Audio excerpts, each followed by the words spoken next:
Olá, pessoal! O tema da nossa aula hoje são as estratégias de organização do diálogo. Inicialmente, eu gostaria de começar chamando a atenção para algumas características do texto escrito, para que a gente possa fazer a comparação entre o texto escrito e o texto oral, em especial o diálogo. O texto escrito apresenta sempre um conjunto de sinais de delimitação, ou seja, nós encontramos ali sinais de pontuação, parágrafos, partes do texto, capítulos, seções, vários elementos que nos ajudam a perceber quais são as partes do texto, onde é que nós devemos parar, onde termina uma unidade, onde começa outra.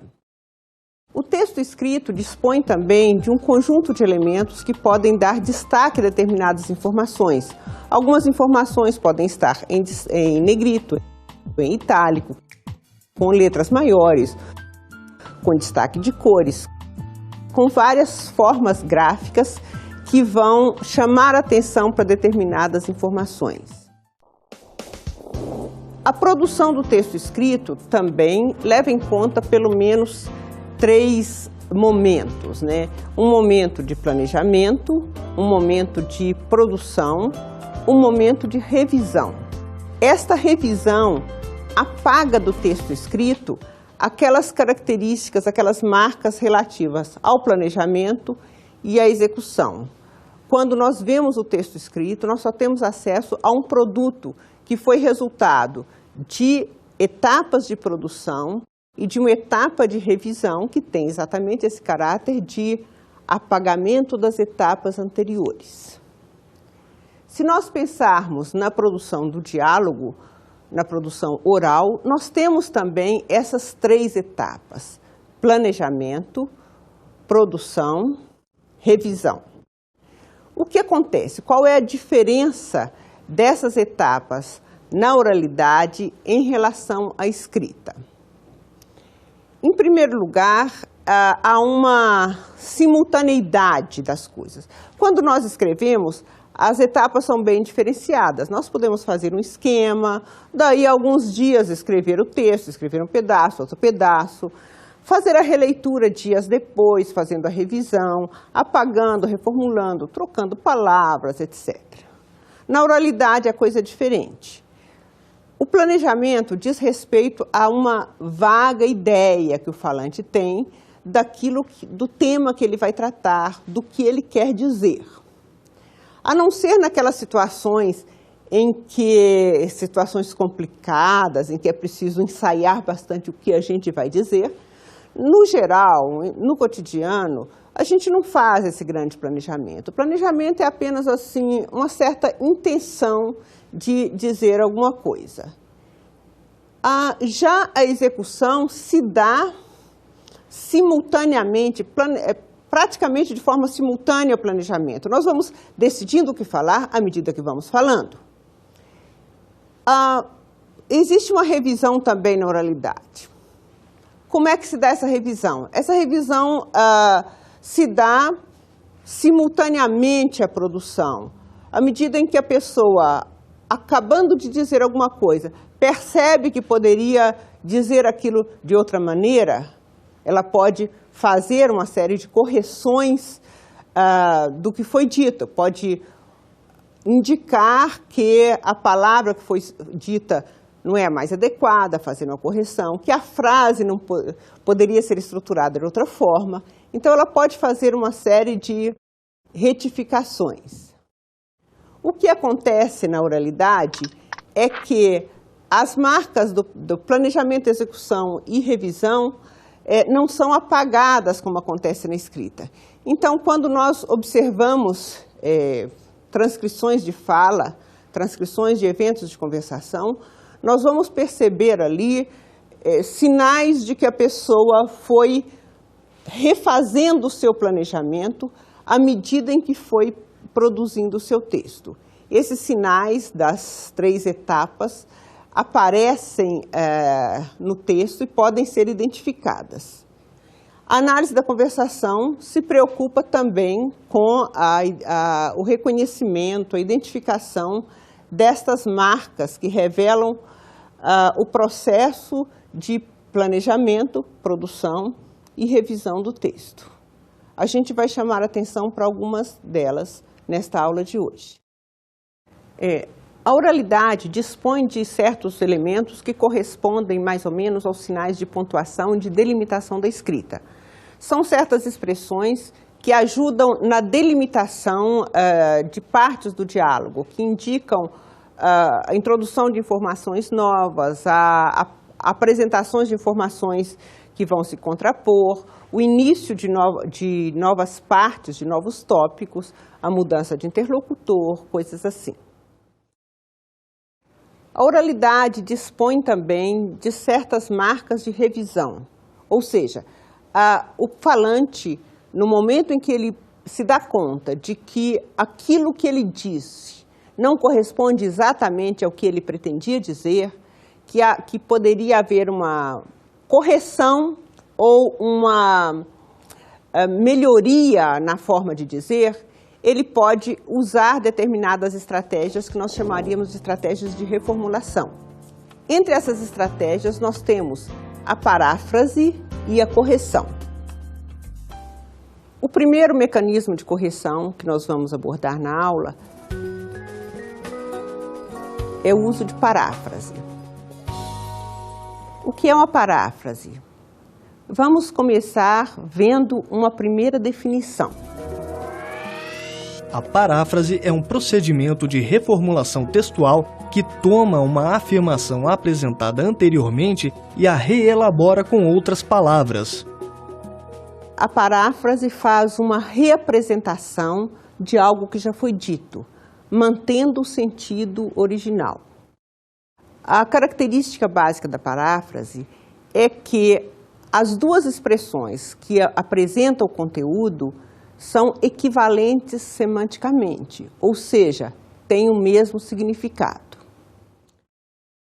A iniciativa para produzir a paráfrase pode ser do próprio autor, do próprio falante, que, como ele está planejando a sua fala e executando, e ele se dá conta de que a execução não foi muito satisfatória, não foi exatamente o que ele pretendia, ele toma a iniciativa de retomar, de dizer com outras palavras aquilo que ele já disse.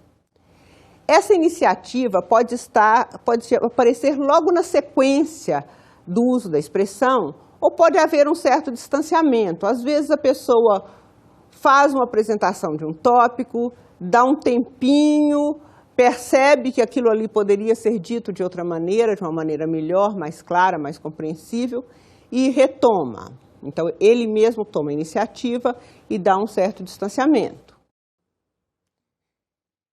Ele pode perceber em algum momento que aquilo que ele disse não satisfaz, não foi exatamente o que ele pretendia, e reformula aquilo de uma maneira que pode ser mais clara, melhor para o interlocutor, que corresponda mais exatamente àquilo que ele pretendia dizer.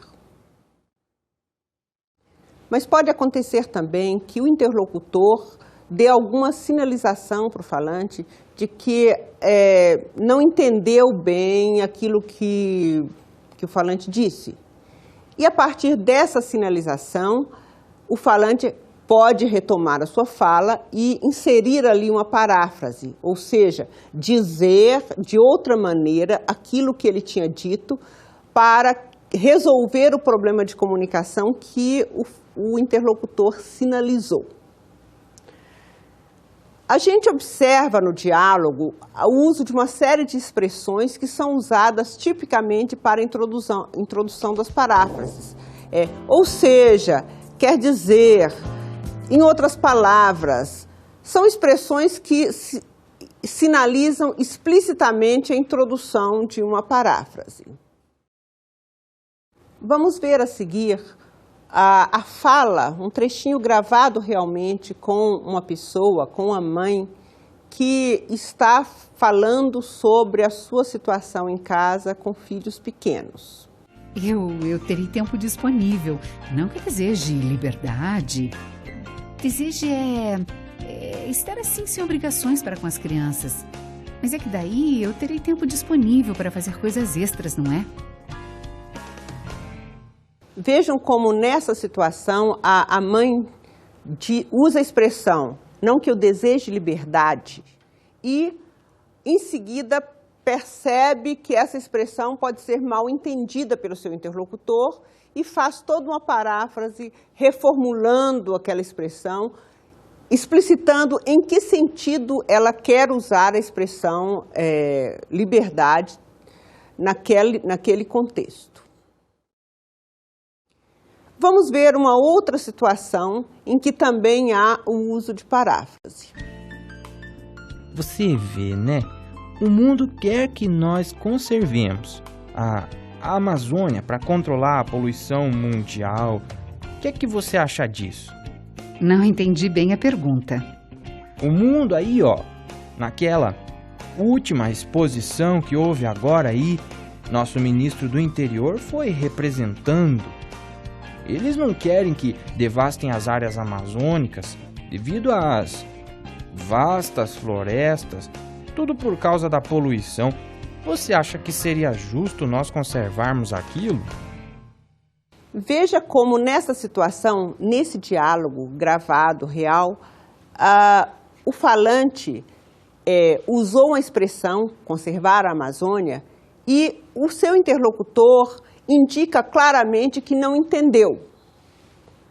A partir do momento em que o interlocutor indica claramente que não entendeu o sentido da expressão, da pergunta que foi feita, ele vai sinalizar e vai aparecer no texto uma paráfrase. O autor, o falante, vai ali no caso inserir uma paráfrase para dizer qual o sentido da expressão conservar a Amazônia ali naquele contexto. A próxima estratégia de reformulação que nós vamos ver é a correção.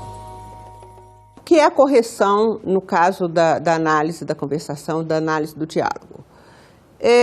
Muitas vezes o falante, durante a produção da sua fala, se dá conta de que houve algum erro, digamos assim, na sua produção. Erro aqui não quer dizer erro naquele sentido convencional da gramática, de algo em desacordo com a língua padrão. Em geral, a noção de erro aqui corresponde a uma escolha lexical infeliz, a alguma formulação de frase que não corresponda exatamente àquilo que ele queria dizer. Nesses casos, o falante pode retomar o que foi dito para retificar. Então, há uma diferença entre a paráfrase e a correção. Enquanto na paráfrase há uma reformulação com a manutenção do sentido original, na correção há exatamente uma negação do sentido original, há uma reformulação do sentido original. Vamos ver um exemplo de correção no seguinte diálogo. Veja o texto a seguir, gravado em São Paulo, em que uma mãe comenta a necessidade de conciliar o trabalho e o cuidado com as crianças. E eu poderia trazer para casa porque aí eu fico trabalhando. Em casa, mas tomando conta. Toda hora preciso interromper no meio de um negócio. Para levar um ao banheiro, para dar comida para outro. E as coisas de casa que a gente tem que atender normalmente com crianças. Brigas que a gente tem que repartir. Apartar. Tem que apartar. Isso toda hora. Vejam como, neste caso, um dos interlocutores que estava com a palavra usou uma palavra inadequada, repartir, para se referir à separação de crianças que estão brigando. O seu interlocutor percebe que aquela palavra não é adequada e dá uma sugestão de correção. Essa sugestão é acatada pelo falante, que vai retomar a sua fala, fazendo a correção que foi sugerida. Uma outra estratégia de organização do diálogo que nós vamos focalizar a seguir é a repetição. A repetição, do ponto de vista da escrita, é sempre vista como um defeito. Em geral, os professores de redação ou a própria pessoa, quando está trabalhando na revisão do seu texto, tem como uma das preocupações básicas eliminar o máximo as repetições, substituindo palavras, alterando ordem, sempre procurando eliminar essa característica que é vista na escrita como um defeito.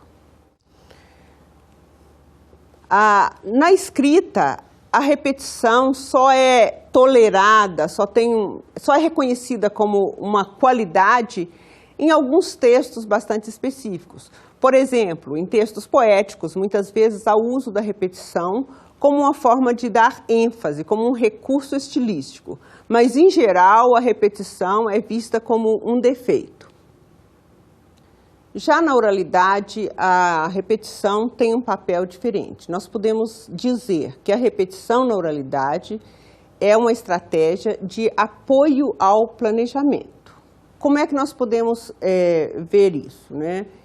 Em geral, a pessoa que está falando, que está no seu turno de fala, ela precisa de um certo tempo para pensar como é que ela vai articular a sua fala na sequência.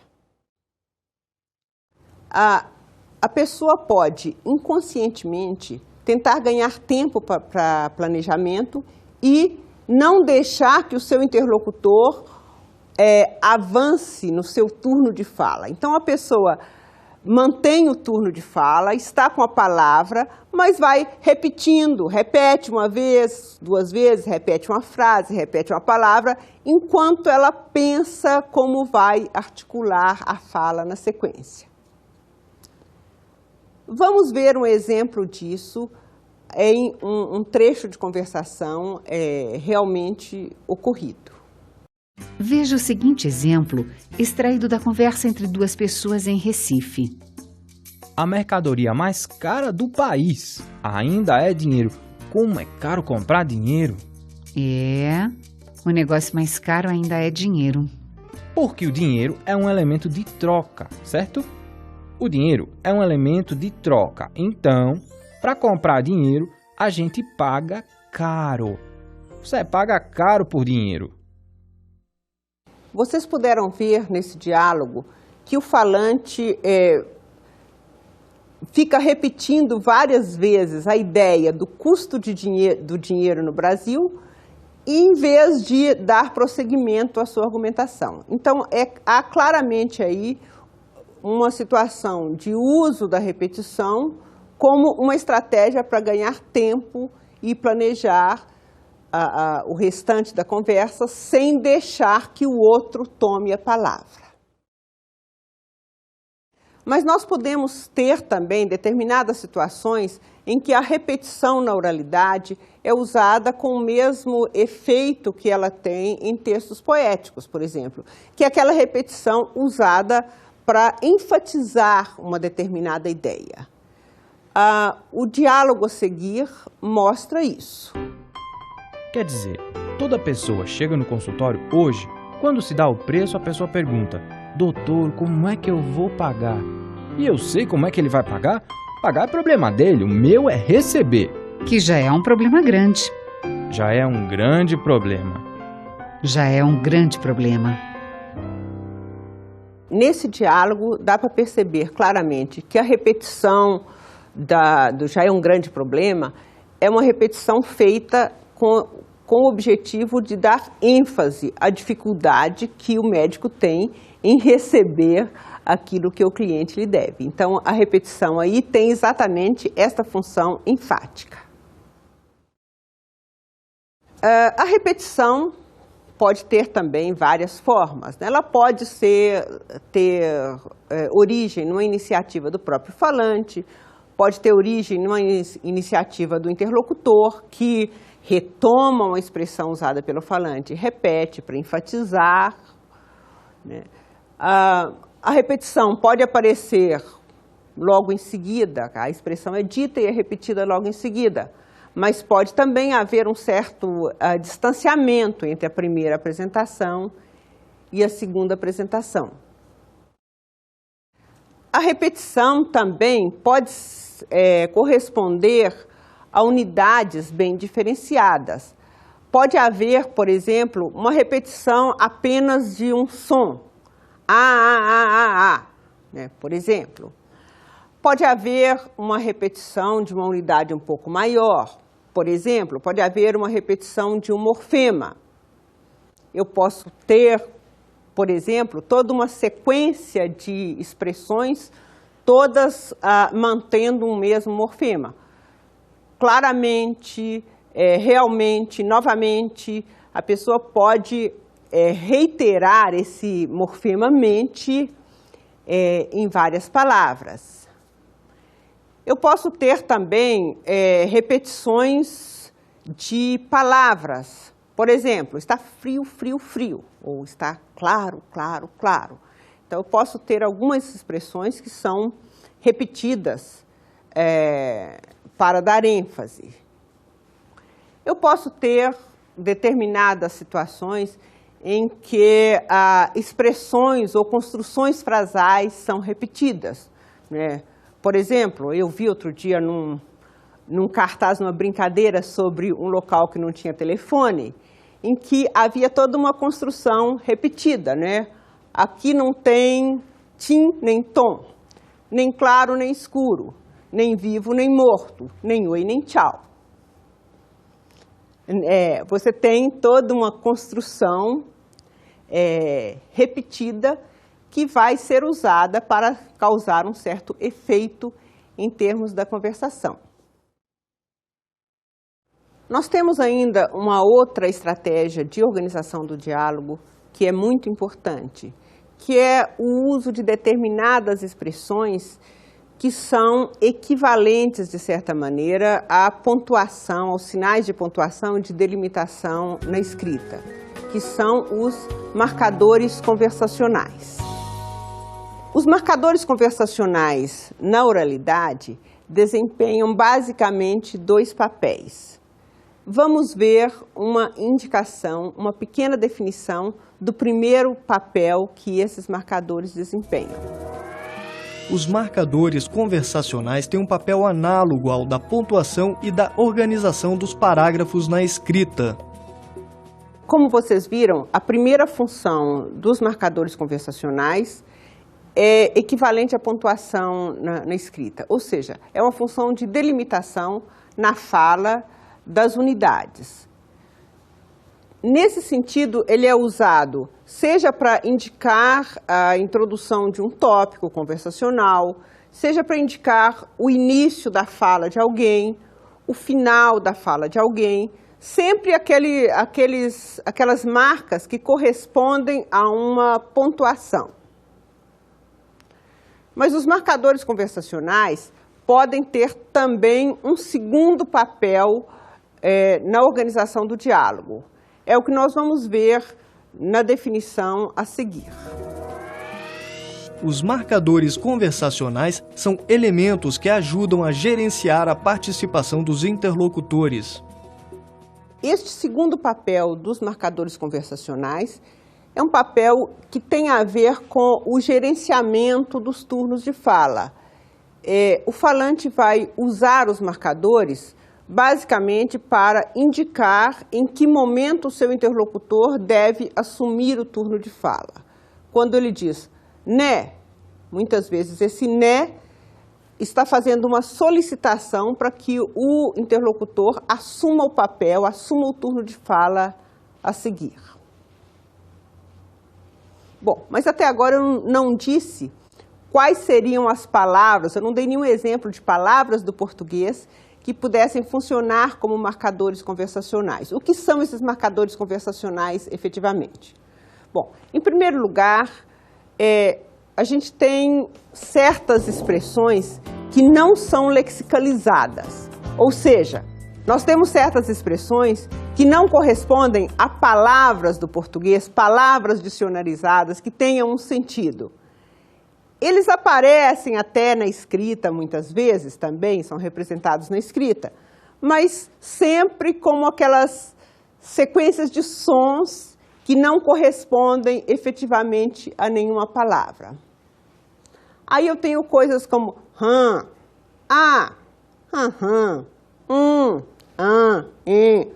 sempre expressões, sempre sons que pontuam a fala, mas que não correspondem a nenhum significado.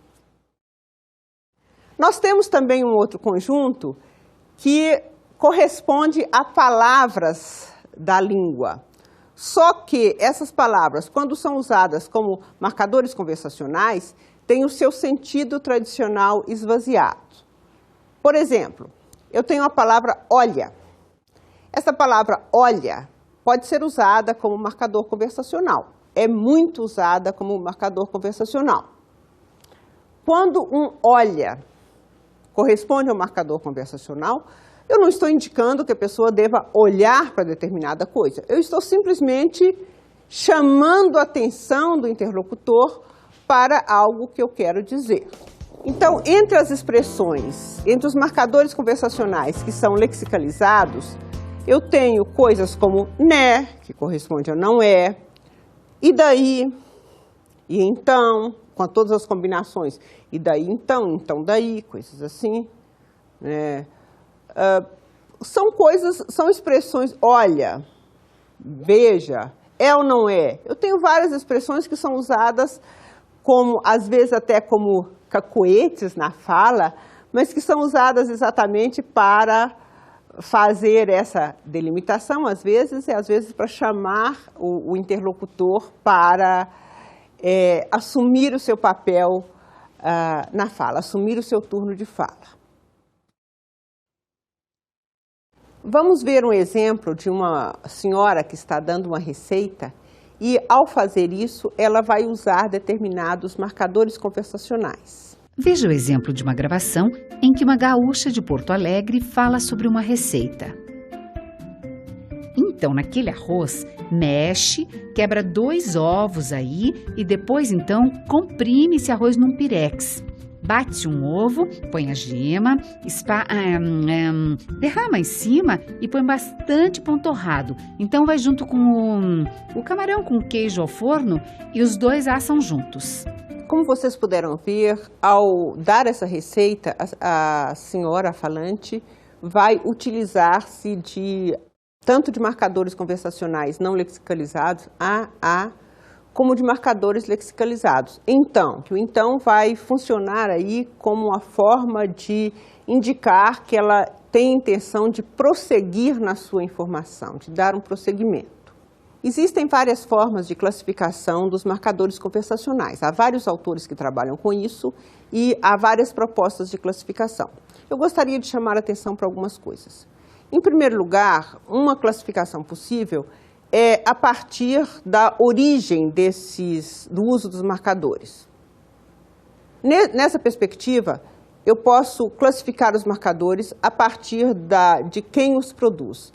Se é o falante, se é aquele que está dominando o diálogo, ou se é o ouvinte, que vai produzir determinados marcadores sem interferir realmente na produção do seu interlocutor.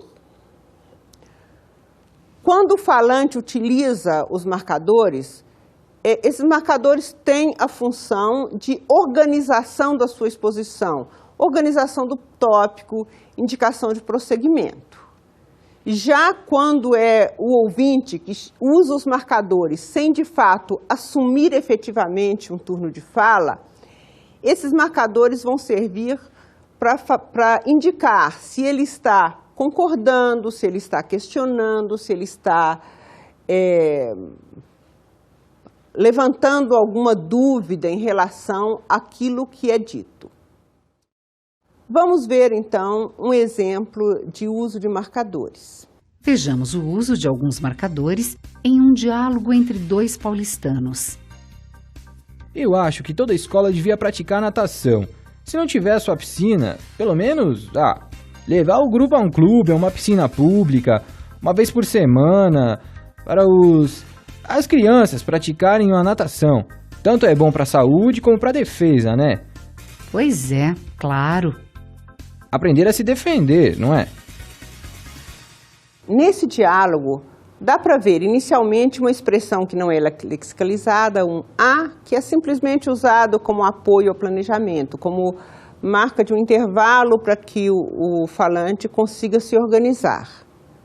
Mas há também uma expressão usada pelo ouvinte, pois é, claro, que é usada para indicar a concordância em relação àquilo que é dito.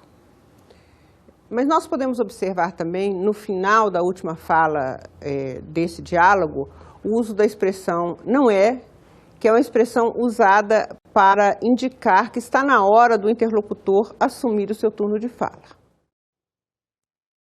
Uma outra maneira de a gente pensar a classificação dos marcadores conversacionais é a partir do papel que eles desempenham na organização do diálogo. E aí nós podemos identificar dois grandes papéis.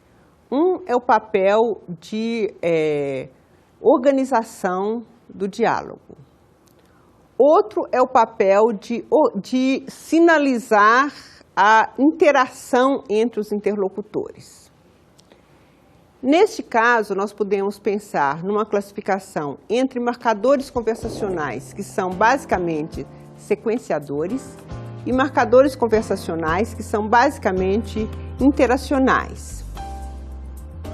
Não existe exatamente uma lista fechada daqueles que são sequenciadores e daqueles que são interacionais.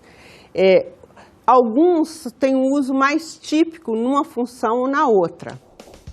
Por exemplo, expressões como e daí, e então, essas expressões são usadas tipicamente como forma de organização sequencial das informações. A pessoa, a cada vez que vai entrar com a informação nova, vai dizer então, e daí, então. Quer dizer, vai usar esses elementos como uma forma de apresentação, de organizar a apresentação da sequência de informações. Já outros são usados de forma mais tipicamente interacional. Olha, né, veja, são aquelas expressões que fazem uma chamada mais direta para o interlocutor. Mas é preciso ver em cada caso o uso que a pessoa está fazendo de uma expressão ou de outra, porque não dá para estabelecer uma lista clara e fechada para um papel e para outro papel. Nós podemos observar que existem alguns marcadores que aparecem bastante como marcadores interacionais. Olha, né, pois é, veja. São expressões do português que aparecem mais claramente nesse papel. Mas, como eu disse, muitas vezes as mesmas expressões podem ser usadas num caso ou no outro. É preciso pensar na função e não na expressão em si. Bom, então nessa aula de hoje, nós procuramos chamar a atenção para algumas estratégias usadas na organização do diálogo. Chamamos atenção para estratégias ligadas ao planejamento, à reformulação e também o uso de expressões que têm a ver com o gerenciamento, seja das informações, seja da participação dos interlocutores.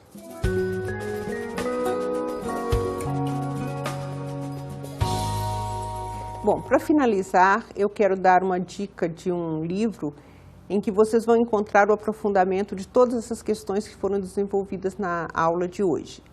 Trata-se do primeiro volume da Gramática do Português Falado. É o primeiro volume de uma coleção que resulta de uma série de estudos sobre o português falado em algumas capitais brasileiras. Esse primeiro volume foi organizado pela Jubran e pela Cor. Bons estudos!